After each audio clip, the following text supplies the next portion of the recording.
Once upon a time, in a small, quiet neighborhood, there was a boy named Liam. Liam lived near a big, mysterious house that stood at the end of the road. This house was covered in wild ivy and surrounded by an overgrown garden.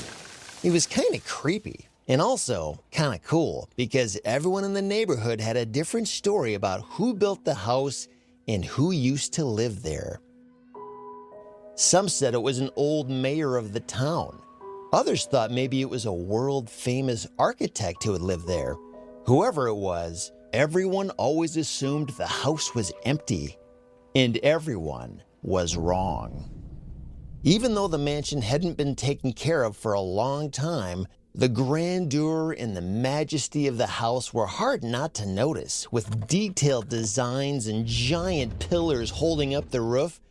Whoever built this house, whenever that was, must have spent a lot of time and effort on it because even when it was run down, it was still kind of beautiful. One sunny afternoon, as Liam was playing catch with his friends near the mansion, his friend made a horrible throw. It went flying way over Liam's head and into the yard where the mansion was. So Liam started to hop over the stone wall that was surrounding the mansion to go look for the ball. But when he was on the wall, he lost his balance and he fell hard onto the pavement, scraping his knee. And when his friends saw that Liam was in pain, it scared him and they ran away. They left Liam all alone. And as Liam sat there on the ground looking at his knee, it was the worst scrape he had ever had, and it hurt really bad. He could see it was quickly starting to bleed. Man, could he even walk? What was he going to do? And as he sat there in pain, he heard a noise coming from behind him. He turned his head and looked up, and he saw the giant doors of the mansion slowly creaking open. And an old man stepped out with a cane in his hand. His face was lined with age, and his eyes were covered by thick, bushy eyebrows. He looked old and worn out and scary, just like the mansion itself. Liam was terrified, and he screamed for help. Who was this guy, and what was he doing in the old mansion? Man, did he live there or something? Maybe it wasn't abandoned after all. And to Liam's surprise, the old man approached gently. And he knelt beside Liam and took out a handkerchief from his pocket. And the old man brought the handkerchief up to wipe Liam's knee, and he whispered, "Sit still, son. I have just the thing to help you." "Oh no, is this gonna hurt?" Liam gritted his teeth and held his breath as he watched the handkerchief wipe across his knee. But to his surprise, not only did it not hurt, but the pain disappeared completely. He looked down at his knee and he saw that the scrape was completely gone. It was like it never even happened. And the old man helped Liam stand and offered a comforting pat on his shoulder and said, "You have to watch out for the stone wall here, son.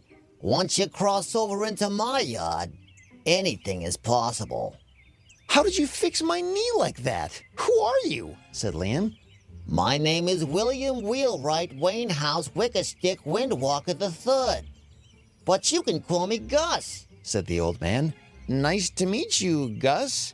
Thanks for healing my knee. Are you a magician or something? How did you do that?" "Oh, if you think that's something, I've got a few more tricks I could show you. But it's getting late. You run along now, and here, take this handkerchief with you. Everyone needs one of these on hand," said Gus. And the next day, Liam told his friends about the kind-hearted old man and how he healed his knee with his handkerchief. And so his friends asked Liam to show them his knee to prove it.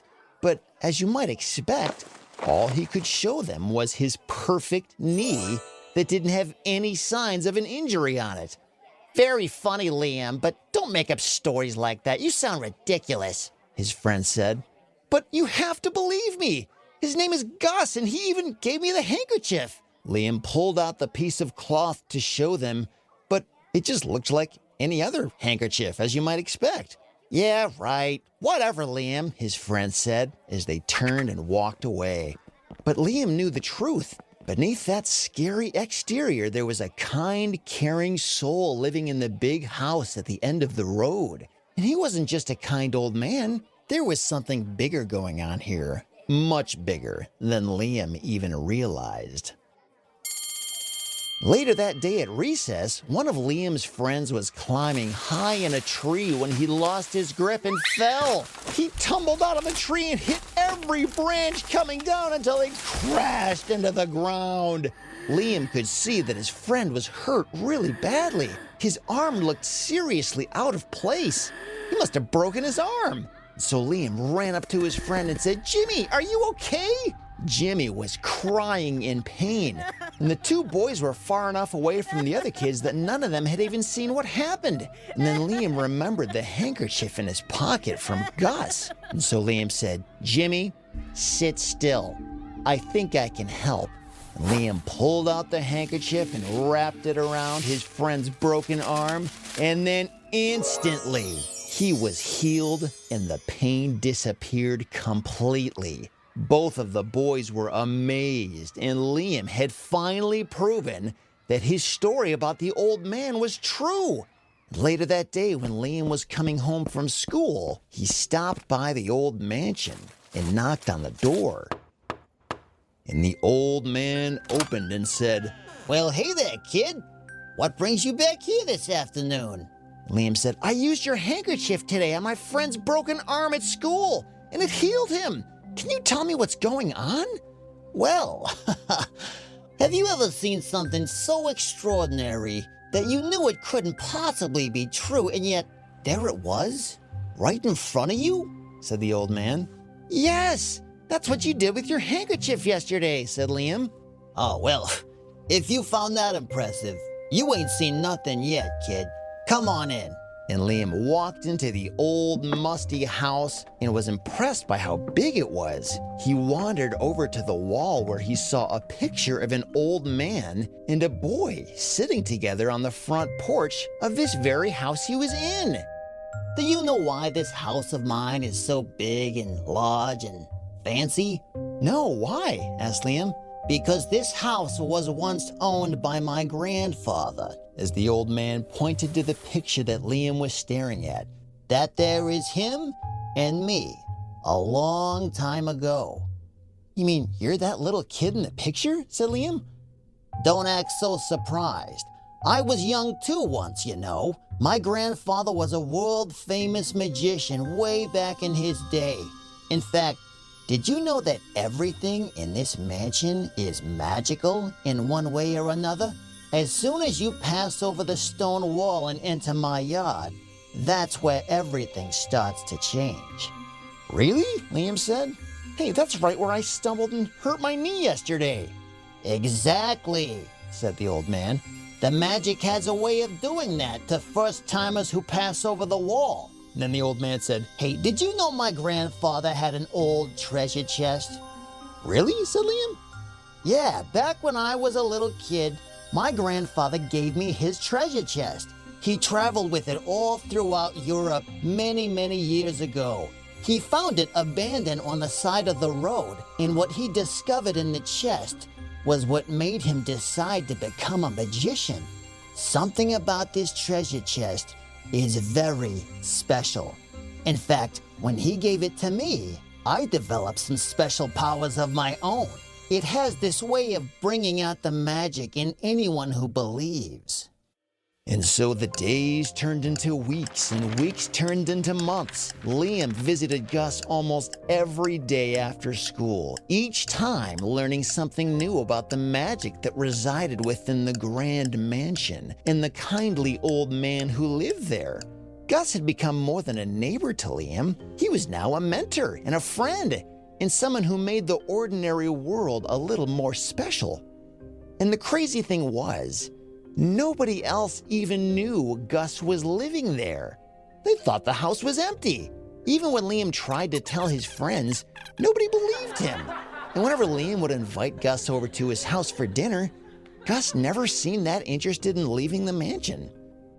And one day, as the afternoon light started to cast long shadows on the neighborhood, Liam made his way to Gus's mansion as he usually did, but something was different that day. He hopped over the stone wall with ease, which was something he had become quite good at, but the usual noise of the creaking mansion door welcoming Liam was missing. The mansion stood eerily silent that day. Liam knocked on the door and he waited, and he knocked again, but there was nothing. No response from inside, and Gus was always home at this hour, always ready with a new magical tale or a demonstration of an odd, charming trick. Where could he have gone? Feeling a little bit anxious, Liam decided to enter the mansion. He knew Gus wouldn't mind. He had always welcomed Liam to his magical world. But as he stepped inside, the mansion felt different this time. Colder somehow, as if it too missed its owner. And the rooms were filled with quiet. It felt like the very air was holding its breath, waiting for Gus's warm laughter to fill it again, but Gus was nowhere to be found. Liam searched the whole mansion from the ground floor to the attic, but Gus had simply vanished. And then Liam remembered the treasure chest Gus had mentioned. He had never actually shown it to Liam, but he described where it was in the mansion. It was in a small room at the end of a long hallway on the second floor, a room that Gus had called his treasure room. And so Liam started looking around and he found that room pretty easily, and the door was slightly open as if it was waiting for him. Liam pushed the door open and he found himself standing in a room that was filled with all kinds of objects, each one stranger and more fascinating than the last. And right there, in the middle of the room, was the chest. It was old, very old, but it maintained a sort of grandness that only something with a great history could possess. Liam approached it with a sense of reverence, slowly lifting the heavy lid. And inside the chest was a small piece of paper. It was a note, and in Gus's handwriting it said, Dear Liam, if you're reading this, it means I've left to go on a trip and I'm not sure when I'm going to be back. The magic is calling me somewhere you can't go. But don't worry, while I'm gone, I've left you the most powerful magic of all. It's not in the handkerchief, or in the magic wands or the other stuff I have in my treasure room, or even in this chest. It's in you, Liam. It's always been in you. Remember, once you cross over the stone wall, anything is possible. It may take you some time to discover the magic for yourself, but I trust that you'll find it, and that you'll safeguard this magic until I return. Signed, Gus. And as Liam read the note, tears started welling up in his eyes. He missed his friend, but he also felt a sense of responsibility. He had a purpose now, a mission. The mansion was in his hands now, and so was its magic.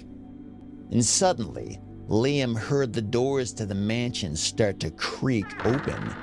But this time, he knew it wasn't the friendly old man. Someone else had found their way into the mansion. Liam could hear footsteps coming up the stairs and down the hallway to where he was hiding, and it wouldn't be long until they found him.